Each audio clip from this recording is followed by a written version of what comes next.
دوست عزیز اینجا رو خرگستان میگم.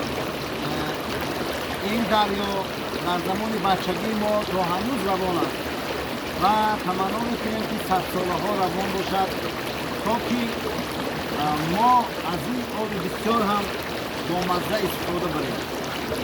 در همین لب دریا در زیر همین که تاریخش رو نمیدونم که شنانده است، ما دودکی خود را سپری کرده ایم و به همین خاطر هر سال ما به تماشای این کوههای سربرفبار می آییم.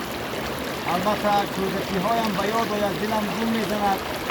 یک دمی طفلانه با عمر برابر بوده است میگم استاد سرمد.